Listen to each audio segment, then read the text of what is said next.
We turn now to the ongoing chaos in Hong Kong, where we have after the earth shook. It's being called a catastrophe of major proportions. An extraterrestrial invasion. What's that smell? No lights. Oh, who's there? What's going on inside my house? Fire! What's all this? It's cold in here. It's so cold in here. Come here, hey, come here. What's that? Police! What? My brother was talking about The Most High God of Israel will send a judge. He's sitting soon. He's coming soon. Are you ready? He told me martial law was coming. Who's at my door? Elder Bacall. They was teaching me, but I ain't What are you doing? Let go of me! Get the girl! Lieutenant, sir, I didn't sign up for this. I didn't sign up to murder my own people. You do your job, soldier. They're innocent. You told me! Somebody help me! Help me, please! I should have listened. All those things I was chasing, I should have listened. I should have changed my life. I should.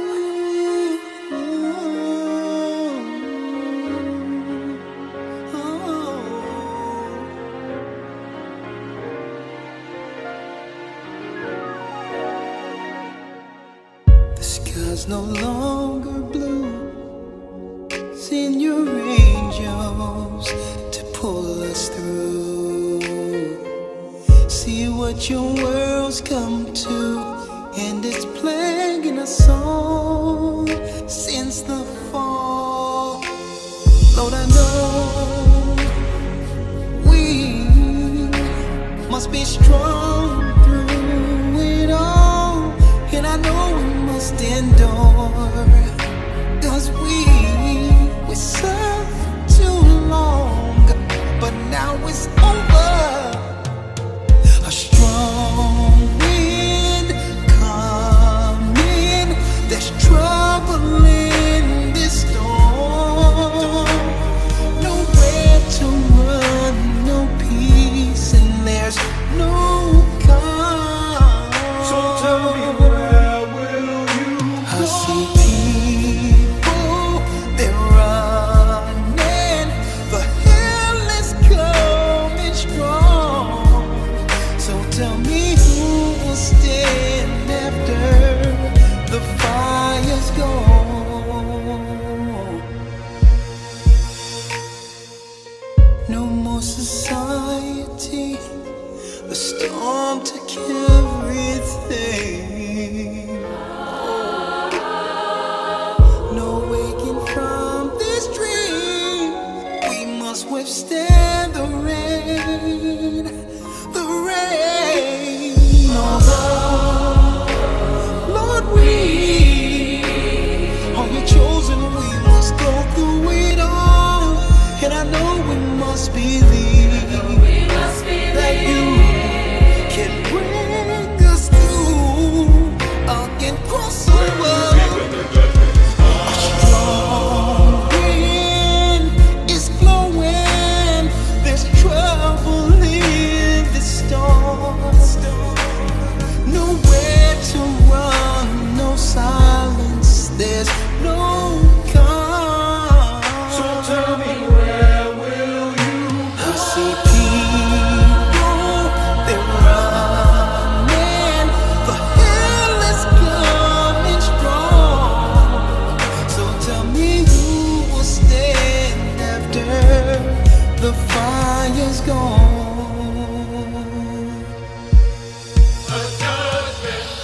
See, there's no need to run. There's no shelter can save us from the rain that we all knew would come. Yeah, the sky is dark, there's no more day. I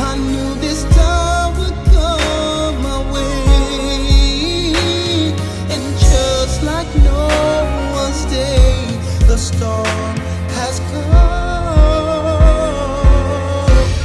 It took them away. The storm is gone. Ooh, it's finally Judgment Day. Ooh. So tell me, where will you go? I see people, they're running, the hell is coming strong. So tell me, who will stand after the fire's gone?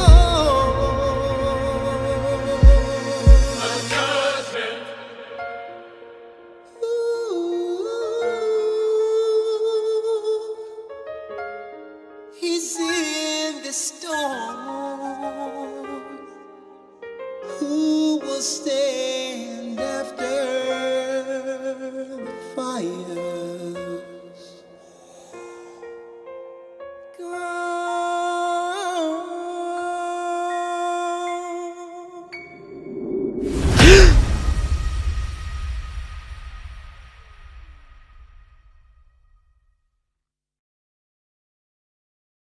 Now, we have all fall short of the glory of the Most High. I say it all over and over again. Christ died while we were yet sinners. He died for the sinners. A matter of fact, when the majority of us received the truth, we were in sin. But the Lord shined his grace on us nonetheless. A lot of what we're about to teach today, some of it we touch on in detail in the academy. So if you haven't been in the academy, you probably want to get in it because there's a lot of key information you can only get in a school setting.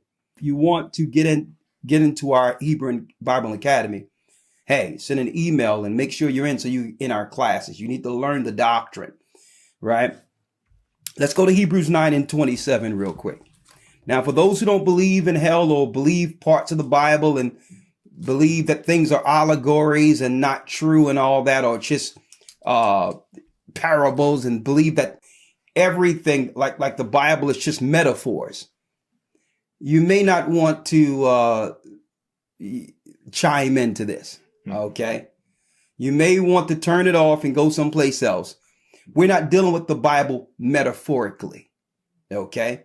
That means it's subject to private interpretation.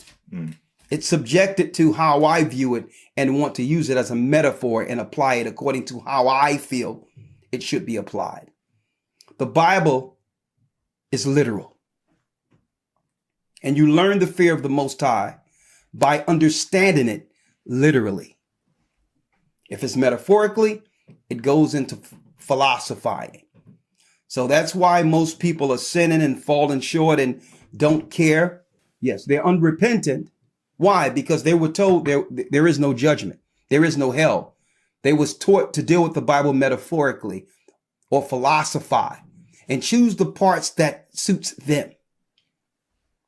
No, the Bible is literal. Okay? Christ was a literal man who came to die for a literal people. Okay? Hebrews 9:27. Let's go. Yes, sir. Hebrews 9:27. And as it is appointed unto men once to die. As it is appointed unto men once to die. But after this, the judgment. But after this, the judgment. Okay.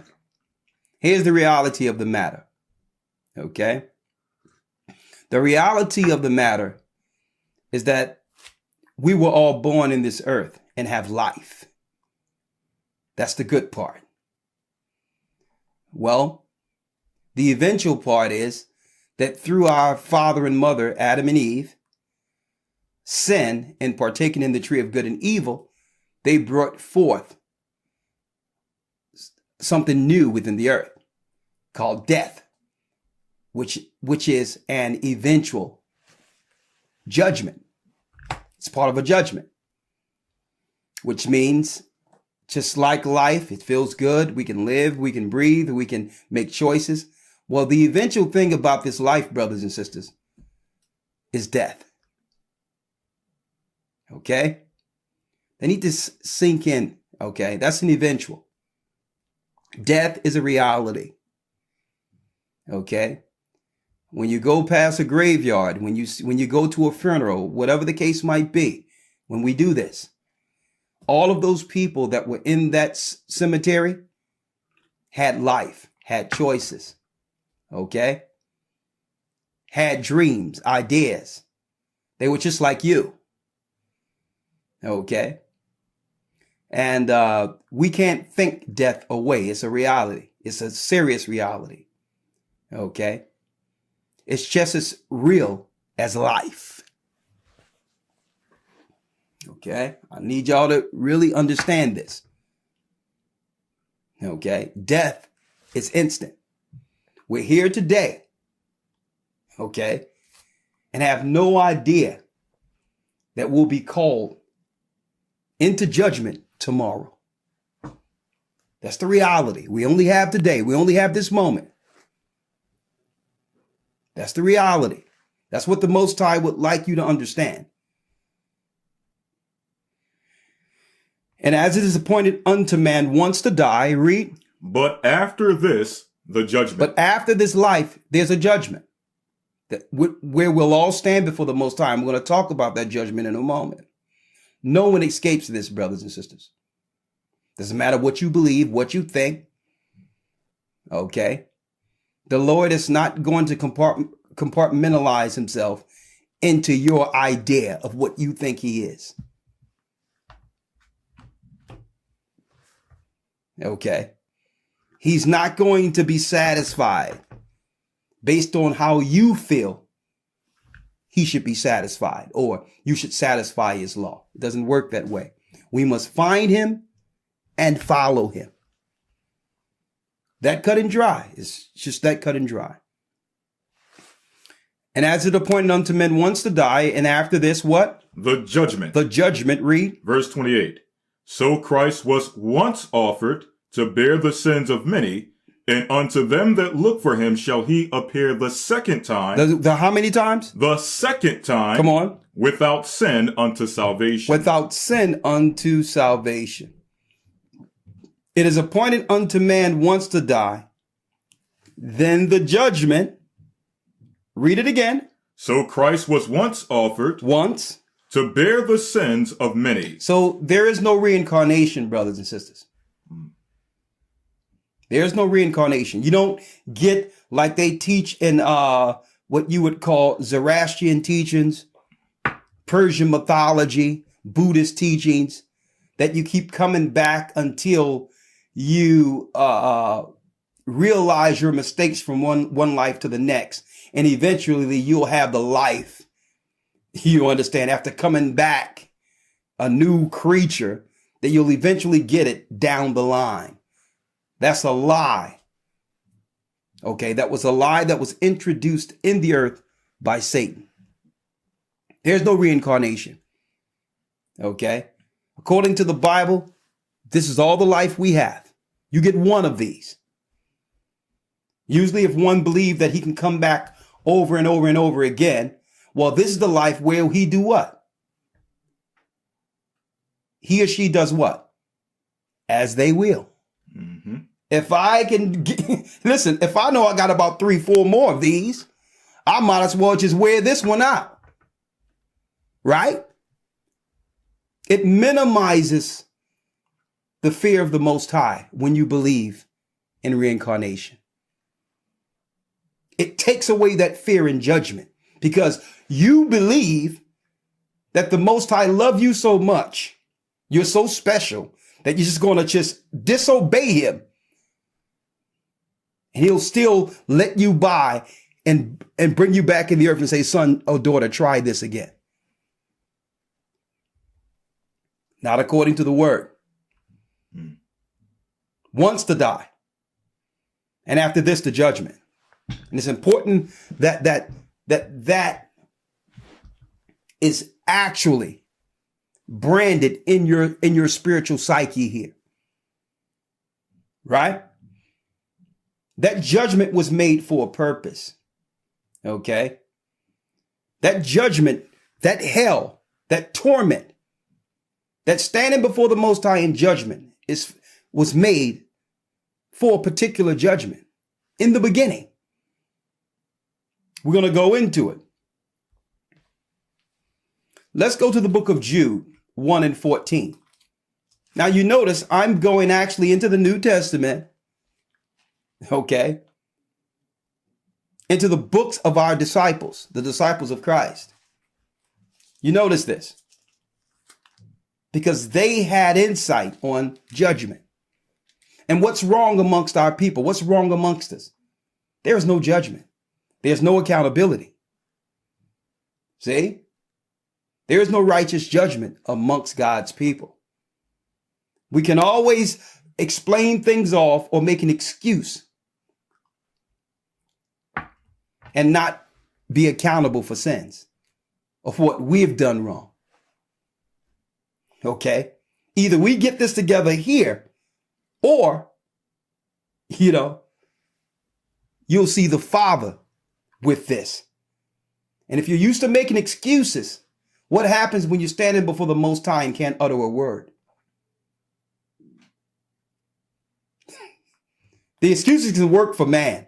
You can always explain a reason why you don't want to be right, or you don't want to forgive, or you don't want to say I'm sorry, or don't want to point out your fault as if you're greater than everyone else, as if you're sinless or faultless. Right? So the disciples broke these things down. Let's go to the book of Jude real quick. Yes, sir. The 14th verse. Let's read it. Jude, verse 14.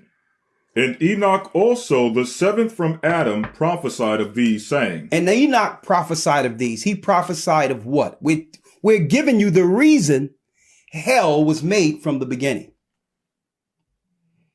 Jude prophesied of a judgment. Right? Go up to the 6th verse, Elder Lawyer. Yes, sir. Verse 6. And the angels which kept not their first estate. And the angels which kept not their first estate. Okay? We're not speaking in metaphors. We're not speaking in parable. We're not speaking in allegory. Okay? Some people would like to metaphorically look at this scripture and try to break it down and make it something else. This is speaking of angels here. Angels were the first sons of God in the heavenly realm during creation. They still exist. Okay? They're the powers under the Most High God on the outside of our realm. You look up in the sky, when you look into the firmament, the stars, you're looking at angels. Okay? They're operating in their course, ordered by the Creator. There is no such thing as aliens. Okay? What this earth deem or call gods in legend are angels. Okay? Sons of God. Read it. Jude chapter 1, verse 6. And the angels which kept not their first estate. And the angels which kept not their first estate. But left their own habitation. That left their own habitation. He have reserved in everlasting chains under darkness unto the judgment of the great day. Now, this is what's taught out there for those who don't believe in hell or don't believe what really happened before the flood. They will tell you that the angels which kept not their first estate are the Israelites who fell from their lofty positions and are now sitting in darkness and captivity. Okay? That's one of the lowest base, what you would call juvenile teachings on earth. Okay? It's not deep at all. It's actually false doctrine. The Bible says this is angels. We say they're angels. We don't metaphorically explain it off to ignore a judgment or hell. Okay, well, if those are not angels, if I can say they're not angels, Now I can say that the place that the angels are bound don't exist. So if I can metaphorically change these angels to us, I can say that hell is a condition where we live. See? Heaven is a condition where we live. But when you look out of the firmament, it tells you in the book of Genesis that when we look out beyond the firmament, which is outside our ozone layer, that's heaven. It tells you that in Genesis, the 1st chapter. That heaven is when you look outside the firmament. So heaven is not a condition. Hell is not a condition. Heaven is where the Most High reside with his heavenly angels. And hell is the place in the center of the earth made for judgment. Doesn't matter whether or not you believe it. Eventually, you'll get a chance to see it. Doesn't matter if you believe it. Eventually, you will know it exists. Eventually. So I'm beyond the point of arguing on base levels concerning, the reality, the truth concerning scriptures. I'm not going to argue with someone or go back and forth with someone if they're looking at the word angel and want to make it something else. If they're looking at the word hell and want to make it something else. You know what they're doing? They're excusing the judgment because why? If they deal with the reality that hell exists and that they don't get more chances, they would actually have to repent and change their ways and think twice about getting things right or doing things right on this side, knowing what's coming. Okay? They'll actually have to really take inventory of how they view life and death. And that's why Jude was talking about this. Why? Because the same arrogance and disobedience that started from the heavenly realm has entered us. Okay? Them fallen angels who disobeyed the Most High, all powerful, became proud. And that same spirit has entered us, where we believe that no judgment can come near us, that nothing can happen to us.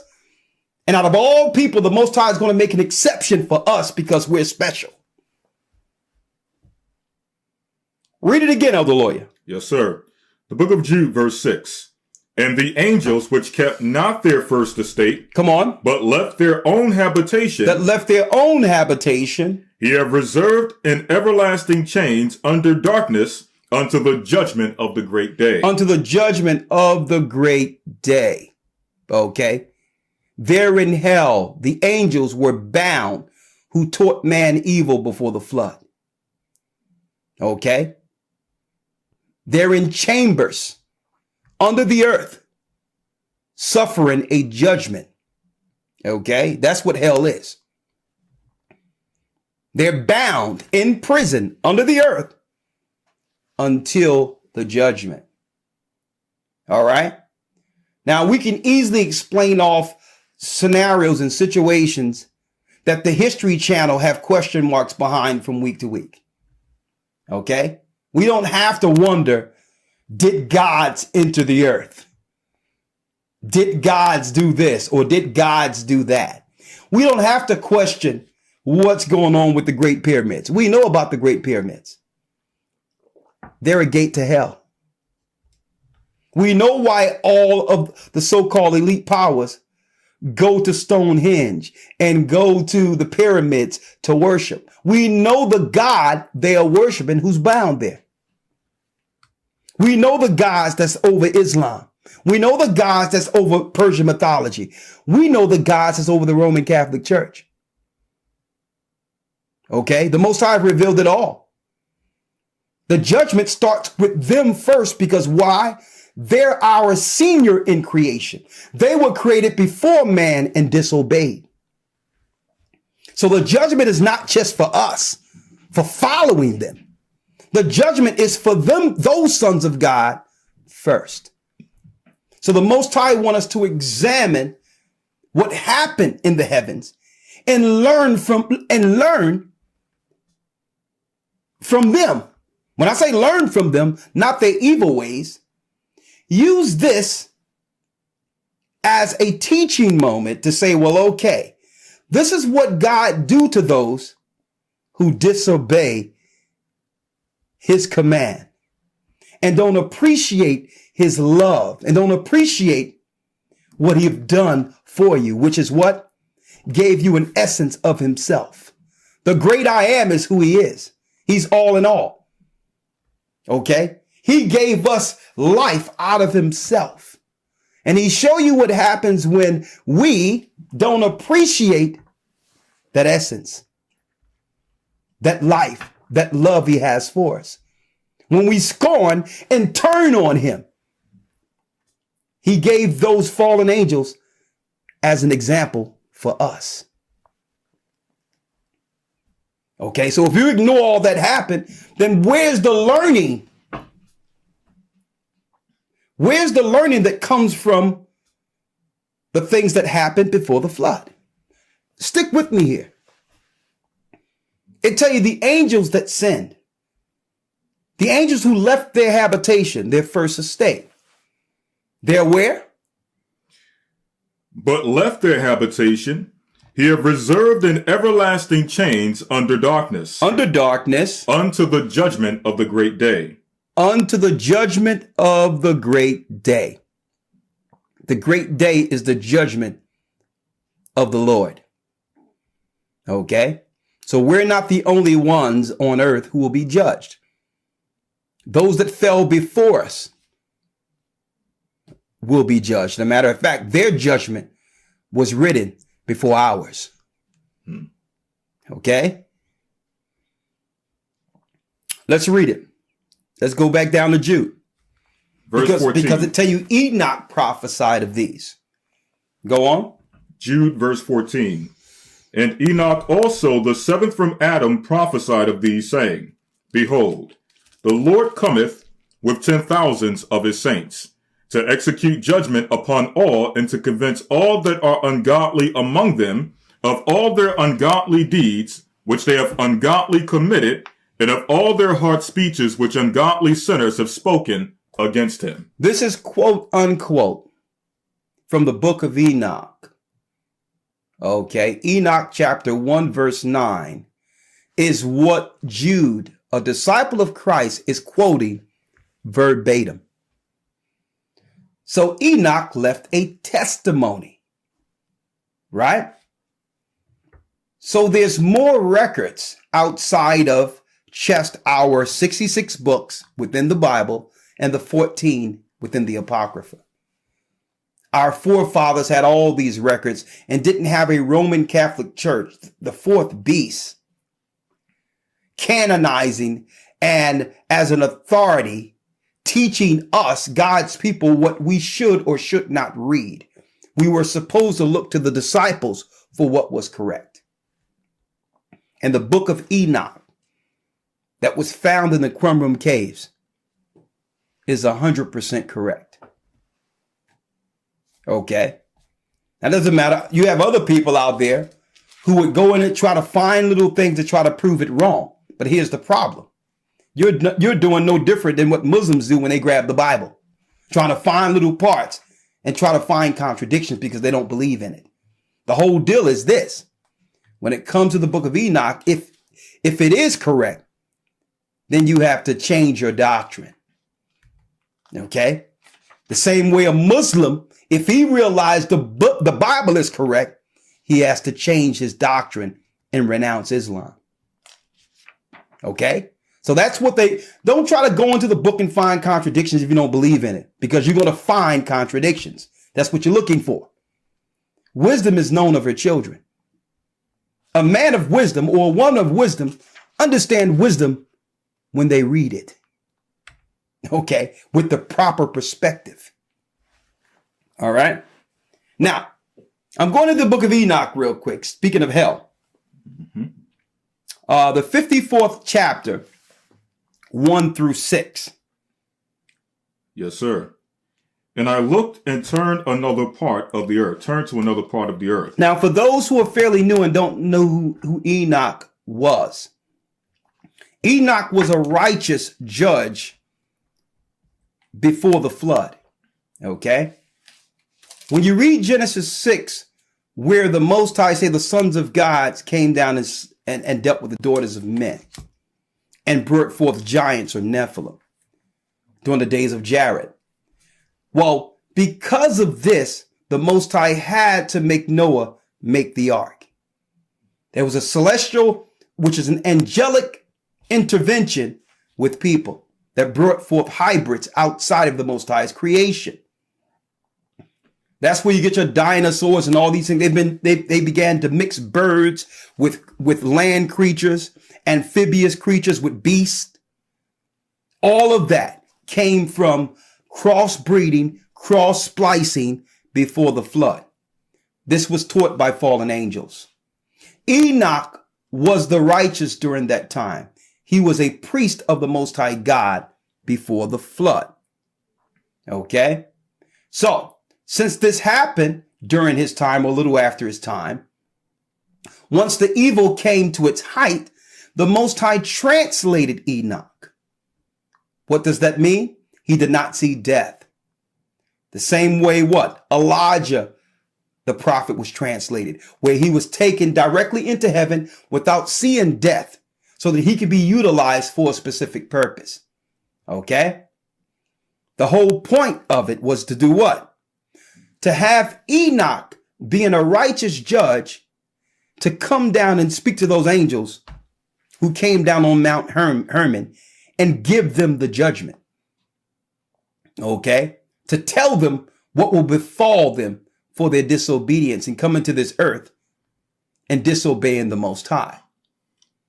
Enoch had a testimony according to the Bible. Right? Now, you may ask, well, why is this important? Yeshua, or whom some say his name is Jesus, even though there was no J's back then, but for the sake of edifying, Jesus said, like in the days of Noah, then shall the coming of the Son of Man be. Well, how would you know the signs of Christ is coming if you don't know in specific what was going on in the days of Noah? See? So they purposely hid Enoch's teachings and put out some false Enoch records also to try to sully the original book of Enoch. So that now people are going through all the different books and say, this contradicts this, which Enoch is right. There's only one book of Enoch that's translated directly from the Qumran caves. And that's the book that was translated by R.H. Charles, which what? Wasn't his own words. He just translated what was found in the caves from its original language into our language, English. Let's go to the book of Enoch real quick. 54, 1 and 6. And all what I'm reading here fits flawlessly in precept with the Bible. Mm-hmm. Flawlessly. Let's read it. Enoch 54, 1 through 6. Let's go. The book of Enoch, chapter 54, verse 1. And I looked and turned to another part of the earth and saw there a deep valley with burning fire. And they brought the kings and the mighty and began to cast them into this deep valley. And there my eyes saw how they made their instruments, their instruments, iron chains of immeasurable weight. And I asked the angel of peace who went with me, saying, for whom are these chains being prepared? So Enoch seen, the Most High showed him hell when he was translated. And he says, well, who are these chains being prepared for? Before the Most High. He says, who are these chains being prepared for? Don't forget, the Bible tells us in the book of Jude, right, that they're being prepared, right, being held in darkness and hell, right? It tell you in the book of Revelations 20 that a great angel came down and bound Satan will bound Satan with chains for 1,000 years. The first angel that led the revolt in the heavenly realm by the name of Lucifer. Okay? Go on. If you don't mind, I'll read verse 6 again in Jude. Yes, read it. And the angels which kept not their first estate, And the angels kept not their first estate, but left their own habitation, he have reserved in everlasting chains. in everlasting chains. Now, when you go into Enoch, it's now going into specific the angels that were bound in the beginning in chains. Okay. Now, of course, the Gentiles have made these fallen angels into what? Angels or gods to be reverenced, or legends. They've made legends of these people, of these fallen angels in the earth, right? Who were kings over the earth during that time. Like, for instance, a lot of you heard of the Egyptian Osiris, right? Now, you know, all in the pyramids, there's archaeological proof of man giving substance to giants sitting on thrones. That's all in the pyramids. Okay. Well, Osiris is the angel that's bound in the desert Dudael. Okay. The Great Pyramids are actually steps or doorways into the hell region.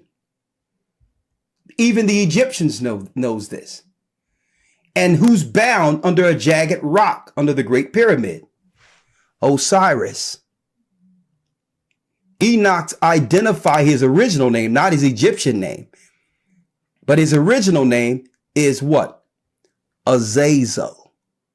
That's Osiris. The Egyptian god Osiris is the angel that was bound, who they ascribe to all the knowledge that they have received. Because when they came down, they taught these angels, these fallen ones, taught mankind warfare, all of that. Technology, all of this came through them. See? All of this, even war, came through them. Not teaching people to live in harmony, but how to take advantage and hurt others and enslave others. Okay? These are the things the angels taught. So when you hear of Osiris in Egypt, go to Enoch and read about Azazel. That's who he was. That's his fallen. He was a fallen angel who fell to this earth and became the Egyptian god Osiris. But his name is Azazel. Okay? Come on. Enoch 54 verse 3. Yes. And there mine eyes saw how they made these instruments iron chains of immeasurable weight. And I asked the angel of peace who went with me, for whom are these chains being prepared? Come on. Verse 5. And he said unto me, these are being prepared for the host of Azazel, so that all they that take them and cast them into the abyss of complete condemnation, and they shall cover their jaws with rough stones, as the Lord of spirits commanded. And Michael and Gabriel and Raphael and Phanuel shall take hold of them on that great day, and cast them on that day into the burning furnace, that the Lord of spirits may take vengeance on them for their unrighteousness, and becoming subject to Satan, and leading astray those who dwell on the earth. And leading astray those that what? That dwell on the earth. That dwell on the earth. So there's a judgment for them deceiving mankind by giving mankind what? Certain knowledge. But the knowledge was given to us so that we could destroy ourselves. It's good at first because it seems like it's benefiting us. But at the end of the day, the knowledge was used to kill off mankind, to have it where we fight against each other and war against each other and hate each other. The technology seems good because we're using it, but look at what it's doing to us. See? It's desocializing us. It's making us where we don't even care about God's people, our own God's creation. Right? So they were bound. There was a judgment. So I don't gotta ask questions about who built the pyramids and this, that, and the other. Nah, I know who built the pyramids. Okay? The book of Enoch tell you who did it and why they were built. And there's a time stamp of judgment based on a 364-day cycle in the Great Pyramid Sphinx. Okay? Give you a timeline in the Great Pyramid. And the timeline, even have the timeline of Christ's birth, Moses given the law. Everything you read in Enoch is actually a time stamp within the pyramid itself. Because why? There was a timeline on the angels that were bound for their disobedience. And it was written in the hieroglyphics. Okay? There's a time stamp throughout. And not only that, there's even proof that the pyramids were pre-flood, because they show you areas where the water receded off of it. So when they claim that the Israelites built certain pyramids and all that, Israelites were building certain cities outside of the Great Pyramid Sphinx. But there's nowhere in the Bible does it tell you that Israelites built the pyramid. Okay? The pyramids were built by who they call gods. We're telling you the purposes of why they were built, the jagged rocks. They are like sundials. Why? Because it's a time stamp. It's actually a time of judgment on those that went against the Lord our God. Okay? Mankind could not have built anything like that. And how do we know this? We have greater tools and technology now in this earth today than thousands of years ago. And no one today can build a pyramid. With all the great technology we claim to have in this earth, no one can build one. Why? Because man didn't build it. We're telling you why it was built, brothers and sisters. It's a judgment. It's a gate to hell. Okay? It's 4 regions in the earth that leads to this place. Okay? We're going to go into it. So when we pass over, when we're no longer subject to this physical realm and we're in the hands of the Most High, guess what? We have to go through a gate or go through a place spiritually to be judged. We have to go to a region to be judged based on whether or not we were righteous and did the right things according to the Most High, or whether or not we scorned the Most High or ignored his law. Either way, the region's there for judgment. Okay? So there's no surprise when you look at ancient legends of the Romans and others, they would say, well, listen, you know, when they would die or have funerals and they would bury the dead, they would say, well, listen, put coins over their eyes so that they can walk in the underworld with their fathers. They were preparing themselves to go into the underworld with their fathers, knowing their bloodline was connected to the fallen ones. It's not mythology, brothers and sisters. Guess what? Fiction is truer than life. The life they gave us is an alternate reality. Everything else that they claim is myth is really what's going on. They created these cities and gave us television and did what? Placed us in an alternate reality so that we would think that this life we're living and how we're living is the true life. The Bible. Is it hard to understand? When it comes to reading the Bible, the first thing that comes to mind is the fact that this is the Word of God. The seals have been broken and the truth is here. And when we go throughout the scriptures, when we go throughout extra biblical records, we find that the language that God employed, that he used to create the heavens and the earth, was the Hebrew language. Christ said, I came for the lost sheep of the house of Israel. But yet no one, no religious leader, no religious church out there anywhere can now identify the 12 tribes of Israel. Can we? God is quite simple, but it seems as if man makes understanding him hard. What are those mysteries? The truth of your book and the truth will make you free. The Hebrew and Bible Academy, you're invited.